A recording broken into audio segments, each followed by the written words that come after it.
से कौन करी अछंती मृत्यु उपरे से जय करी अछंती आ यहाँ आगुरु से करी सारी अछंती किंतु एही दिन माननकु आमे कोन करूछु ना स्मरण करूछु हालेलुया गत सप्ताह रे आमे खजुरी पर्व विषय रे शिखिथिला ना जीसु जेमिति ही जेरूशलेम को कोन करूछंती एंटर करूछंती से आगुरु ही कहि दउछंती जे कोन ना कि तुम जयवन से भी कौन हो बड़कर हो ना आगुरु से विजय को दे अछंती आ यहाँ केते बेले से दे अछंती ना जेते बेले इडेन गार्डन रे कोन हेछि ना एदन उद्यान रे कोन हेछि ना जेते बेले आदम आउ हवा कोन कले ना फल खाइले सेते बेले ही पिता परमेश्वर आउ पुत्र जीशु पुनी पवित्र आत्मा ना ए तीन जन की एक हटंती तो सेते बेले ही डिसीजन निया जाइसी जे कोन ना कि प्रथम आदम कोन कले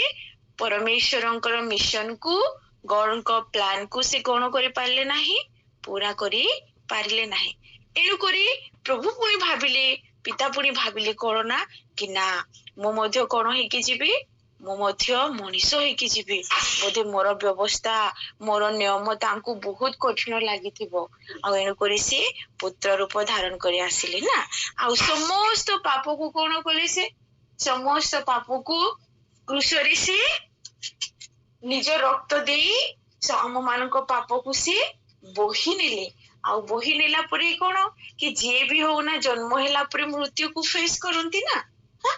तो जीशु मध्य कोन कले मृत्यु वरण कले गुड फ्राइडे दिन चर्च रे पिला माने समस्त सुनी थिबे कि जीशु क्रूसरी की परि भाबरे सातटा बाणी कहिले आहा आ पुनी कोन हेला तांकु समाधि रे रखा गला किंतु ए विषय रे शैतान केते खुशी हेतिबो ना कि ओ मोर मिशन टा कोन हेला पूरा हे गला ओ एबे तो मुही राजा आउ से कहथबो कि से तो मु राजा हेबे बोली आसीथिला केमती हेला मरि गला एमिति सेमिति किंतु से एहा जानि नथिला कि कोन ना गुड फ्राइडे परे कोन अछि रिजरेक्शन अछि ए विषय को से जानि नथिला हाँ तो आज से ही दिन की जो दिन को रिजरेक्शन दिन की आमे माने आज पालन करूछु जदि बा आमे मरि गले भी आम निमंते कोन अछि आशा अछि कि ना अनंत जीवन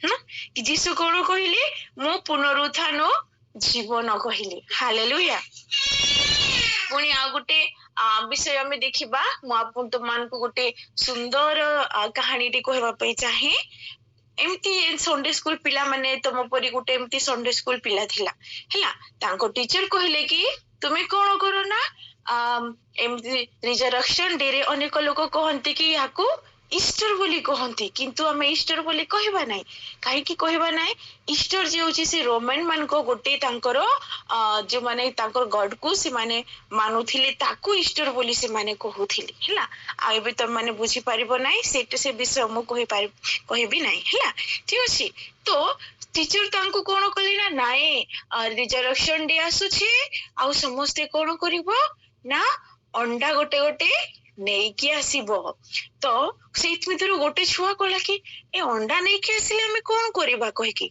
हां आ सी कोन कहला ना भांगी जाईथिबा अंडारो माने अंडारो चोपा नेकी से आसिला आ टीचर समस्त को अंडा को चेक करले हां तू आनिछु हां तो समस्त देखले तापरे शेषरे से कुन्नी छुआरो देखुछंती कि अंडाटी कोन होईची तार पाखरे अंडा ही नाही अंडारे कोन अछि चोपा अछि तते पुरा कहिथिली तू अंडा नै कि आसीबो बोली तू कोन चोपा नै कि आसीछु तापरे से कुनी छुआटा कोन उत्तर देला जानिछो कारण कोन ओटे कि आज रिजरेक्शन डे पुरा कबर खोला जाईसी जीसु आउ नाहांती सेति पे मु चोपा नै कि आसिली माने के कहंती कि एक संडे मध्य कहंती काहे कि अंडारे कोन थाए अंडारो ऊपर भाग सबु कवर हे जाई थाए आ भीतर जिंस कोन थाए येलो येलो ना आ सीटा हमें ऑमलेट करी खाई थाओ तो देखो कुनी छुआरो केते बुद्धि प्रभु आत्मा ताको केते सहाय्य करछन्ते से कहूचे कोन ना ना कबर तो खोला हे जाईची जीसु आउ कबर भितरे नाहांती मिस सेथि पय मु कोन नै के आछि चोपा को ନେଇକି ଆସିଛି। ହାଲେଲୁୟା। କି ଆମ ମାନଙ୍କ ପରମେଶ୍ୱର ଆମ ମାନଙ୍କର ପ୍ରଭୁ ଯୀଶୁ ଖ୍ରୀଷ୍ଟ ଆଉ ସେ କୋଉଠି ନାହାନ୍ତି, ସେ ଆଉ କବରରେ ନାହାନ୍ତି, ସେ ଉଠି ସାରି ଅଛନ୍ତି, ସେ ଜୀବିତ ହୋଇ ସାରି ଅଛନ୍ତି। ଆମେ ନା ଆଉ ସେ ତାଙ୍କର ସେ ଜୀବନ ଏହା ସେ ଜୀବିତ ହେବାର କଣ ନା ସେଇ ହିଁ କବର ହିଁ ପ୍ରମାଣ ଦିଏ ଯେ ସେ କଣ ଅଟନ୍ତି ନା ସେ ଜୀବିତ ଅଟନ୍ତି। ହାଲେଲୁୟା। ଆମେ ଆଜିର ଧ୍ୟାନ ନିମନ୍ତେ ଆମେ ପ୍ରଭୁଙ୍କ ବାକ୍ୟରୁ ଶିଖିବା ପାଇଁ ଦେଖିବା ଲୋକଲିଖିତ ସୁସମାଚାର ତାର 24 ପର୍ବ, ଲୋକଲିଖିତ ସୁସମାଚାର ତାର 24 ପର୍ବ ତାର 1 ପଦରୁ 12 ପଦ ଯାଏ। କେହି ଜଣେ ପଢ, ଆଦ୍ୟାଶା ପଢିବାରେ ସାହାଯ୍ୟ କର। ଲୋକଲିଖିତ ସୁସମାଚାର 24 ପର୍ବ 1 ପଦରୁ 12 ପଦ।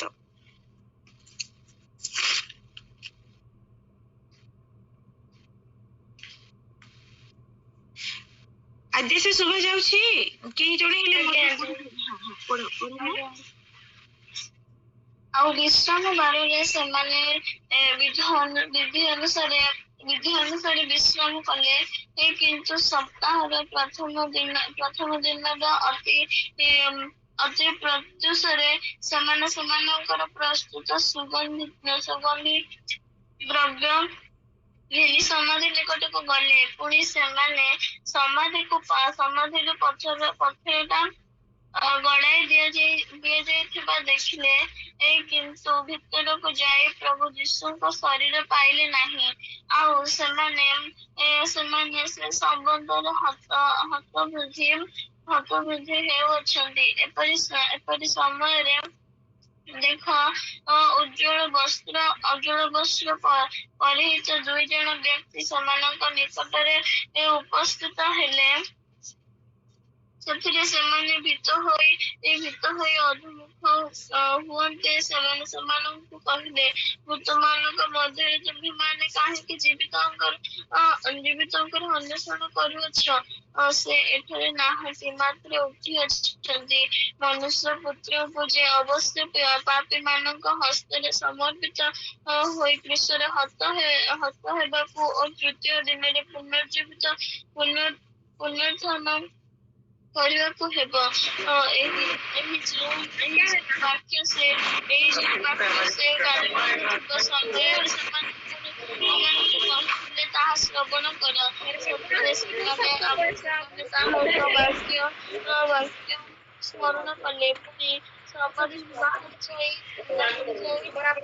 ଏକାଦଶ ଓ ଅନ୍ୟ ସମସ୍ତଙ୍କୁ ଏସବୁ ସମ୍ବାଦ ଦେଲେ। ଏମାନେ ମଗ୍ଦଲିନି ମରିୟମ, ଯୋହାନା, ଯାକୁବଙ୍କ ମାତା ମରିୟମ ଓ ଏମାନଙ୍କର ସାଙ୍ଗରେ ଥିବା ଅନ୍ୟ ସ୍ତ୍ରୀ ଲୋକମାନେ ଏମାନଙ୍କର ପ୍ରେରିତମାନଙ୍କୁ ସେଇ ସବୁ ବିଷୟରେ ଜଣାଇଲେ। ମାତ୍ର ଏ ସମସ୍ତ କଥା ସେମାନଙ୍କ ନିକଟରେ ପ୍ରଳାପ ପରି ଲାଗିଲା, ଆଉ ସେମାନେ ସେମାନଙ୍କୁ ଅବିଶ୍ୱାସ କଲେ। କିନ୍ତୁ ପିତର ଉଠି ସମାଧି ନିକଟକୁ ଦୌଡ଼ି ଗଲେ। ପୁଣି ନଇଁ ପଡ଼ି ଚାହିଁ କେବଳ ଶୂନ୍ୟ ବସ୍ତ୍ର ସବୁ ଦେଖିଲେ। ଆଉ ସେ ସେହି ଘଟଣା ବିଷୟରେ ଚମତ୍କୃତ ହୋଇ ଆପଣ ଘରକୁ ଚାଲିଗଲେ। ଆମେନ୍। ଗଡ୍ ବ୍ଲେସ୍ ୟୁ। ପ୍ରଭୁ ତାଙ୍କ ବାକ୍ୟ ପଠନରେ ଓ ଶ୍ରବଣରେ ଆମ ପ୍ରତ୍ୟେକଙ୍କୁ ଆଶୀର୍ବାଦ କରନ୍ତୁ। ଧନ୍ୟବାଦ ଆଦ୍ୟାଶା ଝିଅ। ଦେଖନ୍ତୁ ଏ ଜାଗାରେ ଲେଖା ଅଛି, ଆମେ ଶେଷ ପଦରେ ପଢିଲା କଣ ନା କି ସେଇ ଘଟଣା ବିଷୟରେ ଚମତ୍କୃତ ହୋଇ ଆପଣା ଘରକୁ ଚାଲିଗଲେ। ହାଲେଲୁୟା। ସମସ୍ତେ କଣ ହୋଇଗଲେ ନା ଚମତ୍କୃତ ହେଲେ। ଯୀଶୁଙ୍କ ଜନ୍ମରେ ବି ସମସ୍ତେ ଚମତ୍କୃତ ହୋଇଗଲେ। କାହିଁକି? ତିନି ପୁରା ପଣ୍ଡିତ ପୁରା ସେମାନେ ତାରାକୁ ଦେଖି ସେମାନେ ଆସିଲେ ନା, ଆଉ ସେମାନେ ଚମତ୍କୃତ ହେଇଗଲେ ତାଙ୍କର ସେବା କାର୍ଯ୍ୟରେ ବି ନା। ଯୀଶୁ କହିଲେ ଝଡ ତୋଫାନକୁ କଣ କହିଲେ? ତୁନି ହେଇଯା, ଚୁପ ହେଇଯା, ଶାନ୍ତି ହେଇଯା। ତାପରେ ଶିଷ୍ୟ ମାନେ ମଧ୍ୟ କହିଲେ କି ଏ କିଏ ଯେ ୟାର କଥାକୁ ଏଇ ଝଡ ତୋଫାନ ମଧ୍ୟ ମାନୁଅଛନ୍ତି ନା। ଆଉ ପୁଣି ସେମାନେ ପରେ କନଫ୍ୟୁଜ କଲେ କଣ କି ନା ସତ୍ୟ ଇଏ ପରମେଶ୍ୱରଙ୍କ ପୁତ୍ର ବୋଲି। ଆଉ ତାଙ୍କ ମୃତ୍ୟୁ ସମୟରେ ମଧ୍ୟ ଯେତେବେଳେ ଯୀଶୁଙ୍କୁ କ୍ରୁଶରେ ବିଦ୍ଧ କରାଗଲା, ଯେତେବେଳେ ଯୀଶୁ ପ୍ରାଣ ତ୍ୟାଗ କଲେ, ସେତେବେଳେ କଣ ହଉଛି ନା ଏତେ ଭୂମିକମ୍ପ ହେଉଛି, ଚାରିଆଡେ ଅନ୍ଧକାର ଘେରି ଆସୁଅଛି। ତାପରେ ସେ ସୈନ୍ୟମାନେ କଣ କଲେ, ନିଜର ଆଣ୍ଠୁ ପାତି ଦେଲେ, ଆଉ ସେମାନେ କହିଲେ କଣ ନା ସତ୍ୟ ଏ ହଉଛନ୍ତି କିଏ, ଈଶ୍ୱରଙ୍କ ପୁତ୍ର ବୋଲି। ହଁ, ସେଥିପାଇଁ ତ ସେ ନିଜେ ଯେତେବେଳେ କହୁଥିଲେ କି ମୁଁ ଈଶ୍ୱରଙ୍କ ପୁତ୍ର ବୋଲି, ଆଉ ସେ ସମୟରେ ତାଙ୍କୁ କଣ କରାଯାଉଥିଲା, ଲୋକେ ବିଶ୍ୱାସ କରିପାରୁନଥିଲେ, ଏ ମିଛ କହୁଛି ଏମିତି କହୁଛି ବୋଲି କହୁଥିଲେ ନା। ଆଉ ସେ ଜାଗାରେ ମଧ୍ୟ ସମସ୍ତେ ଚମତ୍କୃତ ହେଇଗଲେ। ଆଜି ଏଠି ମଧ୍ୟ ଆମେ ପଢିଲା ବାକ୍ୟରେ କି ତାଙ୍କ ସେ ପୁନରୁତ୍ଥାନରେ ମଧ୍ୟ କଣ ହେଇଗଲେ ନା ଲୋକେ ସେଇ ଘଟଣା ଦେଖି ଚମତ୍କୃତ ହେଇଗଲେ। আর ଏହା କିପରି ଭାବରେ ହେଇଛି, ଏହା ଏମିତି ହେଇଛି କି ଗୁଡ ଫ୍ରାଇଡେ ପରେ ଯୀଶୁଙ୍କୁ କଣ କରାଗଲା, ସମାଧି ଦିଆଗଲା। ହଁ, ଆଉ ଯୀଶୁଙ୍କୁ ସମାଧି ଦେଲା ପରେ ଆମେ କବର ଦେଇଥାଉଛୁ ନା, ତ ଯୀଶୁଙ୍କୁ ସମାଧି ଦିଆଗଲା। ଆଉ ଯୀଶୁଙ୍କୁ ସମାଧିରେ, ଯେଉଁ ସମାଧିରେ କେବେ ବି କାହାକୁ କେବେ ସେ ଜାଗାରେ ରଖାଯାଇ ନଥିଲା, ସେ ସମୟରେ ଜିହୁଦୀ ମାନେ କଣ କରୁଥିଲେ ନା ଗୁମ୍ଫା ମାନଙ୍କରେ ସମାଧିକୁ ଦଉଥିଲେ। ଆଉ ଯୀଶୁଙ୍କୁ ମଧ୍ୟ ସେମିତି ପାହାଡ କାଟି ସେ ଗୁମ୍ଫାରେ ତାଙ୍କୁ ରଖିଲି ହେଲା। ଆଉ ଯୀଶୁଙ୍କର ଏଇଟା କିଏ କରିଛନ୍ତି, ତାଙ୍କର ଗୁପ୍ତ ଶିଷ୍ୟ ମାନେ ତାଙ୍କର ବଡିକୁ ନେଇକି ନୂଆ ବସ୍ତ୍ରରେ ଘୋଡାଇ ତାଙ୍କୁ ସେ ଗୁମ୍ଫାରେ ରଖିଛନ୍ତି।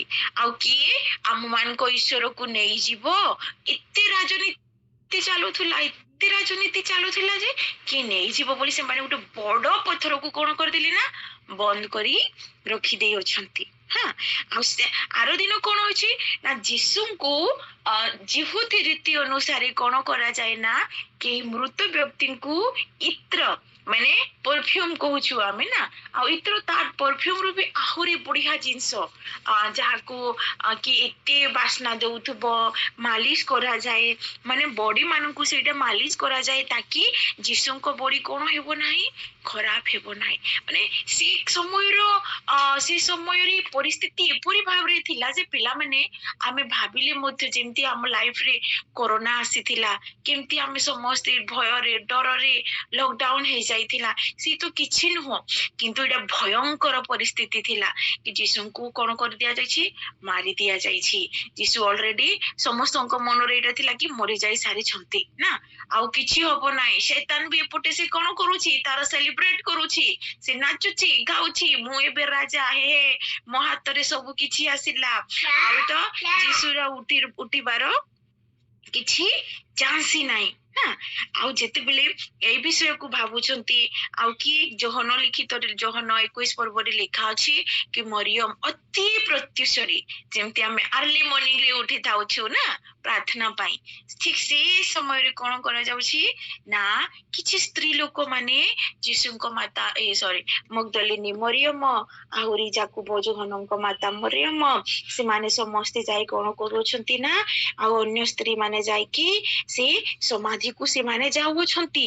ହଁ, ଆଉ ଲୋକ ଏଇ ଜାଗାରେ ସେ ତାଙ୍କର ନାଁ ଲେଖି ନାହାନ୍ତି, କିନ୍ତୁ ଯୋହନରେ ଲେଖା ଅଛି। ହଁ, ତ ସେମାନେ ଯେତେବେଳେ କଣ ନେଇକି ଯାଉଛନ୍ତି, ସୁଗନ୍ଧି ଦ୍ରବ୍ୟ ଘେନି ସମାଧି ନିକଟକୁ ସେମାନେ ଯାଉଛନ୍ତି, ନିଜେ ପ୍ରସ୍ତୁତ କଲା।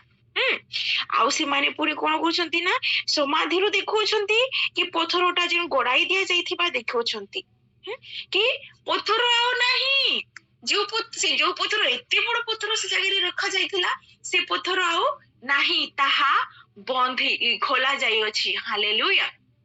ତା ଆଗରୁ କଣ କରାଯାଇଥିଲା ନା ଲୋକମାନେ, ଜିହୁଦୀ ମାନେ ପିଲାତୁସ ପାଖକୁ ଯାଇକି କଣ କହିଥିଲେ ନା ତାର 11ଟା ଶିଷ୍ୟ ଅଛନ୍ତି, ଜିହୁଦା ତ ମରିଗଲାଣି, ଏପଟେ ନିଜେ ଏମିତି ନିଜକୁ ଦୋଷୀ ମଣିଲା, ସେ ଯୀଶୁଙ୍କ ପାଖକୁ ଫେରି ଆସିଥିଲେ, ଯୀଶୁ ତାକୁ କ୍ଷମା କରିଦେଇଥାନ୍ତି, ଯେମିତି କି ସେ କୃଷ ଉପରେ ସେ ଚୋରକୁ କ୍ଷମା କରିଦେଲେ ନା। କିନ୍ତୁ ସେ ତ ନିଜ ଏମିତି ତାକୁ ଶୈତାନ ମାନେ ଡିପ୍ରେସନ କୁ ନେଇଗଲା, ତୁ ଦୋଷୀ, ତୁ ଏମିତି କଲୁ, ତୁ ଯୀଶୁଙ୍କୁ ବିକ୍ରି କଲୁ, ଏହା କହି ତା ମାଇଣ୍ଡରେ ଏମିତି ନିଜକୁ ଗୋଟେ ଏମିତି ସେ ଘୃଣା କରିଲା ଯେ କଣ ହେଲା ନା ସେ ସୁଇସାଇଡ କରିଦେଲା, ନିଜେ ମୃତ୍ୟୁବରଣ କଲା। ଆଉ ତାର ଅନ୍ତ ପୁଜୁଳିଟା କଣ ହେଇଗଲା ନା ବାହାରକୁ ଆସିଗଲା। ଏବେ କେତେ ଜଣ ରହିଲେ ଶିଷ୍ୟ ମାନେ? 11 ଜଣ। ସେ ଯଦି ଯୀଶୁଙ୍କ ପାଖକୁ ଆସିଥାନ୍ତି, ଯୀଶୁ ମୁକ୍ତ ଖୋଲା ହସ୍ତରେ ତା ସହିତ ଆଲିଙ୍ଗନ କରିଥାନ୍ତେ, ତାକୁ କ୍ଷମା ଦେଇଥାନ୍ତେ। ପୁଣି ଆଉ ଗୋଟେ ମଧ୍ୟ ଆମେ ବାଇବେଲ ଚେପ୍ଟର ପଢିଥାନ୍ତା କି ସେ ଯୀଶୁଙ୍କ ସୁସମାଚାର କିପରି ଭାବରେ ପ୍ରଚାର କରିଥାନ୍ତା, କିନ୍ତୁ ସେ ସବୁଥିର ମୌକା ଆଉ ଶୈତାନ ଦେଲା ନାହିଁ। କାହିଁକି? କାରଣ ସିଏ ଜାଣିଥିଲା ଯେ ଏ ବ୍ୟକ୍ତିଟା ଯଦି ରିପେଣ୍ଟେନ୍ସ କରିବ ଆଉ ଯୀଶୁଙ୍କ ପାଖକୁ ଫେରିଯିବ, ଯୀଶୁ ତ କ୍ଷମାକାରୀ, ତାହେଲେ ୟାକୁ ସେଥିପାଇଁ ସେ ଯୋଜନା ଆଗରୁ ହିଁ ସେ କଣ କରିଦେଲା ନା, ଏତେ ତାକୁ ଡିପ୍ରେସନରେ ନେଇଗଲା, ସେଲ୍ଫ କଣ୍ଡମନେସନ କୁହାଯାଏ ତାକୁ, କି ସିଏ କଣ କଲା ନା କି ନିଜେ ହିଁ ସୁଇସାଇଡ ହେଇଥିଲା। ତେବେ ଆମେ ଏଇ ଜାଗାରେ ଦେଖୁଛୁ କି କଣ ନା, ପଥରଟା କଣ ହେଇଛି ନା ହଟା ଯାଇଛି। କିନ୍ତୁ ସେମାନେ ଦେଖୁଛନ୍ତି, ସେମାନେ ଭାବିଥିବେ ନା, ଚକିତ ହେଇଯାଇଥିବେ, ଆରେ ଏ ପଥରଟା କେମିତି ହଟା ଯାଇଛି, କିଏ ହଟେଇଲା ଏତେ ବଡ ପଥର। କିନ୍ତୁ ଭିତରକୁ ଯାଇ ସେମାନେ ଦେଖୁଛନ୍ତି ଆଉ କଣ କଣ ଆଉ ଗୋଟେ ଚମତ୍କାର ଦେଖୁଛନ୍ତି, କଣ କି ଯୀଶୁ ଆଉ ସେଠି ନାହିଁ। ତାଙ୍କୁ କେମିତି ଲାଗିଥିବ, କାରଣ ସେମାନେ ଯୀଶୁଙ୍କୁ ପ୍ରେମ କରୁଥିଲେ, ଆଉ ଯୀଶୁଙ୍କ ସେ ମୃତ ଶରୀରକୁ ସେମାନେ ମାଲିସ କରିବା ପାଇଁ ସେମାନେ ଯାଉଛନ୍ତି। ଆଉ ଚାରିପଦରେ ଲେଖା ଅଛି ଯେ କଣ ନା, ସେମାନଙ୍କର ହତ ବୁଦ୍ଧି ହେଇଗଲେ, ସେମାନେ କଣ କରିବା କନଫ୍ୟୁଜ ହେଇଗଲେ, କଣ କରିବା କଣ ନାହିଁ ସେମାନେ ଜାଣିପାରିଲେ ନାହିଁ। କିଏ ନେଇଗଲା ନା, ଆମେ ଯୋହନରେ ପଢୁଛେ ମରିୟମ ମଗଦଲିନୀ କାନ୍ଦୁଛନ୍ତି କଣ ବୋଲିକି, ମୋ ପ୍ରଭୁକୁ କିଏ ନେଇଗଲା ନା।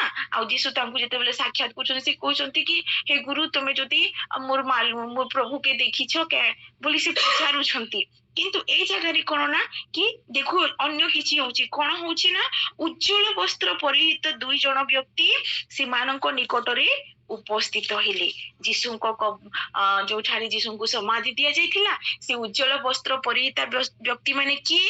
ସେମାନେ ହେଉଛନ୍ତି ସ୍ୱର୍ଗଦୂତ, ଯୀଶୁଙ୍କର ଦୂତ। ଆଉ ସେମାନେ ସନ୍ଦେଶ ନେଇକି ଆସି ଅଛନ୍ତି। ଗୁଡ ନ୍ୟୁଜ ଅଛି। କଣ ଅଛି ଗୁଡ ନ୍ୟୁଜ? ଗୁଡ ନ୍ୟୁଜ ଏଠି ଅଛି ଯେ ତୁମେ ମାନେ କଣ ହୁଅ ନାହିଁ, ତୁମେ ଭୟ କର ନାହିଁ ନା। ଯୀଶୁ ବି ଯେତେବେଳେ ଜନ୍ମ ହେଲେ, ସେତେବେଳେ ଦୂତ ମାନେ ମେଷପାଳକ ମାନଙ୍କ ପାଖକୁ ଯାଇ କହିଲେ କି ତୁମେ ଭୟ କର ନାହିଁ, ତୁମ ମାନଙ୍କ ନିମନ୍ତେ ଉଦ୍ଧାରକର୍ତ୍ତା ଜନ୍ମି ଅଛନ୍ତି। ଆଉ ଆଜି ସେଇ ଉଦ୍ଧାରକର୍ତ୍ତା ମୃତ୍ୟୁକୁ ମଧ୍ୟ କଣ କରିଅଛନ୍ତି? ଜୟ କରିଅଛନ୍ତି। ସେଥିପାଇଁ ଦୂତ କହୁଛନ୍ତି କଣ ନା, କି ତୁମେ ମାନେ ଭୀତ ହୁଅ ନାହିଁ। ତୁମେ ମୃତ ମାନଙ୍କ ମଧ୍ୟରେ ତୁମେ କାହିଁକି ଜୀବିତଙ୍କର ଅନ୍ୱେଷଣ କରୁଅଛ? ହାଲେଲୁୟା। ସେମାନେ କବରକୁ ଯାଇଅଛନ୍ତି, ସେମାନେ ମୃତ ଯୀଶୁଙ୍କୁ ଖୋଜୁଅଛନ୍ତି। କିନ୍ତୁ ଏହା ସେମାନେ ଭୁଲି ଯାଇଅଛନ୍ତି ଯେ ଯୀଶୁ ଆଗରୁ ହିଁ କହିଦେଇଅଛନ୍ତି କଣ କି ସେ କ୍ରୁଶରେ ହତ ହେବା ପରେ 3ୟ ଦିବସରେ କଣ ହେବେ ନା, ପୁନରୁତ୍ଥାନ ହେବେ ନା, ଆଉ ଥରେ ସେ ଜୀବିତ ହେବେ। ସେ এই ବିଷୟକୁ ତାଙ୍କୁ ସ୍ମରଣ କରାଉଅଛନ୍ତି। ଆଉ କହୁଛନ୍ତି କଣ ମଧ୍ୟ ନା, କି ତୁମେ ଏଇ ସବୁକୁ ତୁମେ କଣ କର ନା, ତାଙ୍କର ଶିଷ୍ୟ ମାନଙ୍କୁ କୁହ, ଏଇ ସୁସମାଚାର ତୁମେ ଲୋକମାନଙ୍କୁ ଦିଅ। କୋଉମାନେ ଯାଇଥିଲେ? ଏ ଜାଗାରେ ଲେଖା ଅଛି 10 ପଦରେ, ମଗଦଲିନୀ ମରିୟମ, ଯୋହନ ଆଉ ଯାକୋବଙ୍କ ମାତା ମରିୟମ, ଆଉ ତାଙ୍କର ସାଙ୍ଗରେ ଆହୁରି ଅନ୍ୟ ସ୍ତ୍ରୀ ମାନେ ଯାଇଥିଲେ।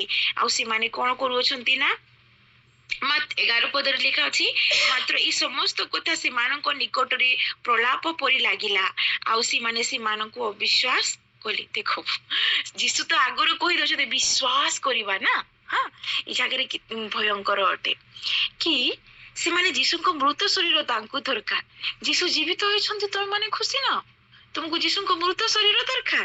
ସେମାନେ ଅବିଶ୍ୱାସ କରୁଅଛନ୍ତି। ଆଉ କହୁଛନ୍ତି କଣ ନା, ଆଉ ସେମାନେ ବିଶ୍ୱାସ ମୋଟେ କରିପାରେ, ଏହା କେମିତି ହବ କି ଯୀଶୁ କେମିତି ଉଠିବେ? କେମିତି ଉଠିବେ ଯୀଶୁ? ଯୀଶୁ କେମିତି ଜନ୍ମ ଗ୍ରହଣ କଲେ? ଯୀଶୁ ପବିତ୍ର ଆତ୍ମାଙ୍କ କର୍ତ୍ତୃକରେ ସିଏ ଜନ୍ମ ଗ୍ରହଣ କଲେ। ଆଉ ଯୀଶୁ କୁ କିଏ ଉଠେଇଲା? ପବିତ୍ର ଆତ୍ମା ହିଁ ତାଙ୍କୁ କଣ କଲା? ଉଠାଇଲା। ଯୀଶୁଙ୍କ କିଏ? ସେ ପବିତ୍ର ଆତ୍ମା ହିଁ ତାଙ୍କୁ ରିଜରେକ୍ଟ କଲେ, ତାଙ୍କୁ ଆଉ ଥରେ ପୁନରୁତ୍ଥାନ କଲେ। କିନ୍ତୁ ନା, ଆଉ ସେ କଣ କହୁଛନ୍ତି ନା, ଯେତେବେଳେ ସେମାନେ ଫେରି ଆସିକି ତାପରେ ପୁଣି ବିଶ୍ୱାସ କରୁଅଛନ୍ତି, ଆଉ ଯେତେବେଳେ ଏଇ ବିଷୟକୁ ସବୁ କଣ କରୁଅଛନ୍ତି ନା, ତାଙ୍କର ଶିଷ୍ୟ ମାନଙ୍କୁ କହୁଅଛନ୍ତି, ପିତର ଝଟକି ଦୌଡି ଯାଉଛନ୍ତି। ଆଉ ସେ କଣ କରୁଛନ୍ତି ନା, ସେ ସୂକ୍ଷ୍ମ ବସ୍ତ୍ରକୁ ସବୁ ଖାଲି ଦେଖୁଅଛନ୍ତି, ସେ ସମାଧି ପାଖକୁ ଆସୁଅଛନ୍ତି, ଆଉ ସେ ଚମତ୍କୃତ ହେଇଯାଉଅଛନ୍ତି ଏହା କିପରି ବିଷୟ। କିନ୍ତୁ ସେମାନେ ତ ଭୁଲି ଯାଇଅଛନ୍ତି। କିନ୍ତୁ ଆମକୁ କିଏ ମନେ ପକାଇ ଦିଏ ନା, ପବିତ୍ର ଆତ୍ମା ମନେ ପକାଇ ଦିଅନ୍ତି। କାହିଁକି? କାହିଁକି ସେ ଆମମାନଙ୍କର କଣ ଅଟନ୍ତି? ସାହାଯ୍ୟକାରୀ ଅଟନ୍ତି ସାହାଯ୍ୟକାରୀ ସେ ସବୁ ବିଷୟରେ ସେ ଆମମାନଙ୍କୁ କଣ କରନ୍ତି ମନେ ପକାଇ ଦିଅନ୍ତି। ସେ ଆମମାନଙ୍କ ସହିତ ସଙ୍ଗୀ ସଙ୍ଗୀ ରହିବାର ପରମେଶ୍ୱର ଅଟନ୍ତି। ଏଣୁକରି ତ ଯୀଶୁ ତାଙ୍କର ଶିଷ୍ୟମାନଙ୍କୁ କହିଲେ ଯୋହନ 14 ପର୍ବ 1 ପଦରେ କଣ କହିଲେ କି ତୁମମାନଙ୍କର ହୃଦୟ କଣ ନ ହେଉ ଉଦ୍ବିଗ୍ନ ନ ହେଉ, ତୁମେ ମାନେ ଈଶ୍ୱରଙ୍କ ଠାରେ ବି ବିଶ୍ୱାସ କର ଆଉ ମୋ ଠାରେ ତୁମେ କଣ କର ବିଶ୍ୱାସ କର। ପୁଣି କହିଲେ କଣ ନା କି ମୁଁ ତୁମ ନିମନ୍ତେ କଣ କରୁଅଛି ନା ପିତାଙ୍କୁ ଅନୁରୋଧ କରୁଅଛି ଯେ ସେ କଣ କରିବେ ତୁମ ନିମନ୍ତେ ଗୋଟେ ସାହାଯ୍ୟକାରୀକୁ ମୁଁ ଛାଡିକି ଯିବା ପାଇଁ ଚାହୁଁଅଛି। ଆଉ ସେ ସାହାଯ୍ୟକାରୀ କିଏ? ପବିତ୍ର ଆତ୍ମା। ପ୍ରିୟ ପିଲାମାନେ, ଆମମାନଙ୍କ ଈଶ୍ୱର ଆମମାନଙ୍କ ପ୍ରଭୁ ଯୀଶୁ ଖ୍ରୀଷ୍ଟ ସେ ବିଜୟୀ ପରମେଶ୍ୱର ଅଟନ୍ତି। କୋଉଥିରୁ ବିଜୟୀ? ପାପରୁ ବିଜୟୀ, ଶ୍ରାପରୁ ବିଜୟୀ, ରୋଗରୁ ବିଜୟୀ ନା। ଇସାଇଏଲ ଭବିଷ୍ୟତ ବକ୍ତାଙ୍କ ପୁସ୍ତକର ତାର 53 ରେ ଆମେ ପଢୁଅଛୁ କି ତାଙ୍କ କୋରଡ଼ାର ପ୍ରହାରରେ ଆମେ ମାନେ କଣ ହେଲୁ ସୁସ୍ଥ ହେଲୁ। ହାଲେଲୁୟା। ଆଉ ପୁଣି ଏଠାରେ କଣ ମୃତ୍ୟୁରୁ ମଧ୍ୟ କଣ ଅଟନ୍ତି ସେ ବିଜୟୀ ଅଟନ୍ତି। ହାଲେଲୁୟା। କୌଣସି ବି ଜଗତରେ ଏତେ ଲୋକେ କାହାକୁ ଗ୍ରହଣ କରୁଛନ୍ତି ମାନୁଛନ୍ତି, ନିଜ ବାଳ ମଧ୍ୟ ଦଉଛନ୍ତି ତାଙ୍କ ଈଶ୍ୱର ମାନଙ୍କୁ, ଏତେ ସ୍ନେହ କରୁଛନ୍ତି ଯେ ଲଣ୍ଡା ମଧ୍ୟ ହେଇ ଦଉଛନ୍ତି, ବଳି ମଧ୍ୟ ଚଢେଇ ଦଉଛନ୍ତି, କିନ୍ତୁ କୌଣସି ବଳି ଆମମାନଙ୍କୁ ରକ୍ଷା କରି ପାରିବ ନାହିଁ। କାରଣ ଯୀଶୁ ହିଁ ଆମ ନିମନ୍ତେ କଣ ହେଇଗଲେ ଗୋଟେ ଥର ସେ ବଳି ହେଇଗଲେ। ପିତାଙ୍କ ଆଜ୍ଞାକୁ ସେ ମାନିଲେ, ମଣିଷ ମାନଙ୍କୁ ସ୍ନେହ କଲେ। ମଣିଷ ମାନେ ଯେ ଜଗତରେ କିପରି ଭାବରେ ଶରୀର ଉପରେ ଜୟ ପାଇବେ ସେଇ ଜୟକୁ ସେ କଣ କଲେ ନା ଦେଇଅଛନ୍ତି। ଆଉ ଆମମାନଙ୍କ ନିମନ୍ତେ କଣ ନା କି ଯଦି ଆମେ ଝୁଣ୍ଟି ପଡିବା, ଯଦି ଆମେ ଡାଉନ ହେଇଯିବା, ଏହା କଷ୍ଟକର ଅଟେ କିନ୍ତୁ ଅତି ସହଜ ମଧ୍ୟ ଅଟେ। କେମିତି ନା ପବିତ୍ର ଆତ୍ମାଙ୍କ ସାହାଯ୍ୟରେ। ଆଉ ଆତ୍ମା ହିଁ କଣ କରିବେ ନା ଆମମାନଙ୍କୁ ସାହାଯ୍ୟ କରିବେ।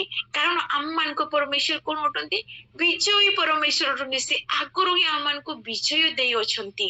ଅନେକ ସମୟରେ ସେ ପଥର ଆମ ମାନଙ୍କର ଜୀବନରେ ମଧ୍ୟ କଣ ହେଇଥାଏ ନା ପଥର ହେଇଯାଇଥାଏ। କେମିତି କଣ ପଥର? ଚିନ୍ତା ପଥର ନା। ପଥରକୁ କିଏ ଗୋଡେଇବ? ଆମେ ଯୀଶୁଙ୍କୁ କଣ କରିବା ଭେଟିବା ବୋଲି ନା। ଆଉ ସେ ପଥରକୁ କିଏ ଟିକେ ଆମ ନିମନ୍ତେ ହଟାନ୍ତି?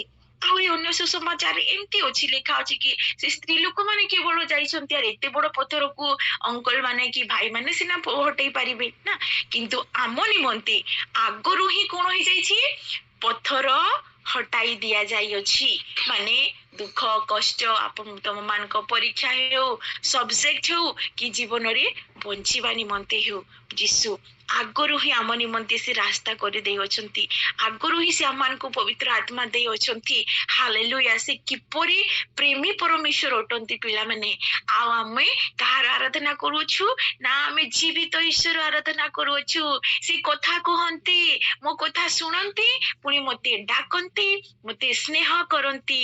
ଆଉ ରେ ମୃତ୍ୟୁ କାହିଁ ତୋର ଜୟ ନା, ମୃତ୍ୟୁର କିଛି ଜୟ ନାହିଁ ନା। ମୃତ୍ୟୁକୁ କିଏ ଜୟ କରିଦେଲେ?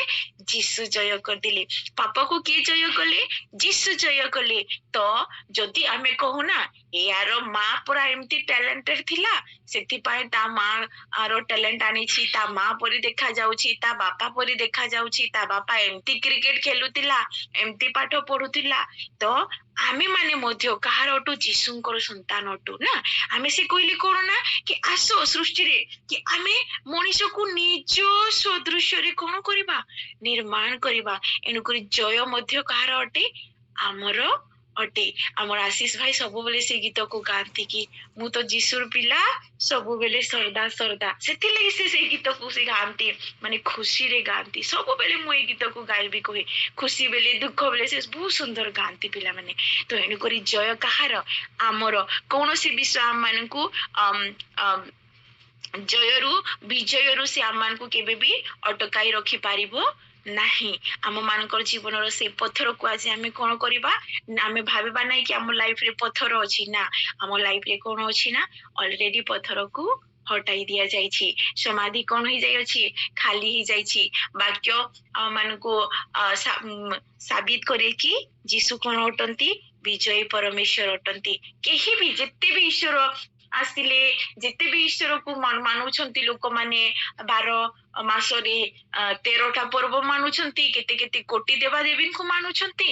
ସେ ସବୁ କଣ ତାର କେହି ବି ମଲା ପରେ ବି କିଏ ତ ସୁଇସାଇଡ କରି ହିଁ ଦେଇଛନ୍ତି ତାଙ୍କର ଈଶ୍ୱର ମାନେ, କେହି କାହାକୁ ତାଙ୍କର ମାରାମରି ହେଇଛନ୍ତି।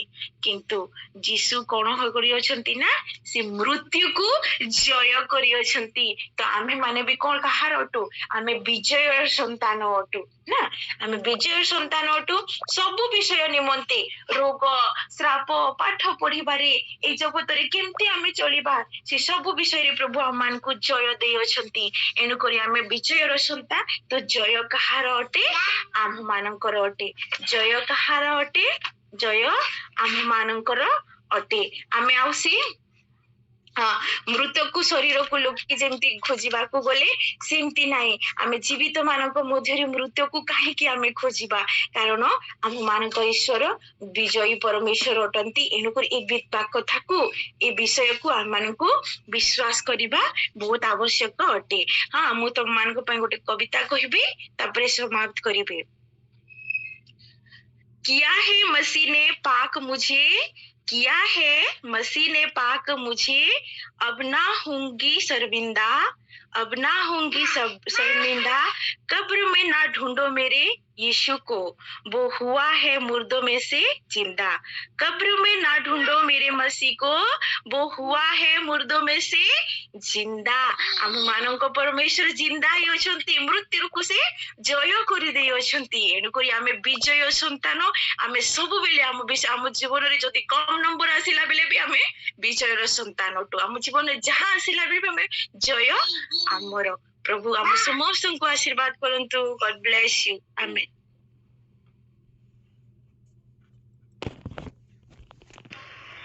ଆମେନ୍ ଆମେନ୍। ପ୍ରେଜ୍ ଦ ଲର୍ଡ। ଅତି ସୁନ୍ଦର ବାକ୍ୟ।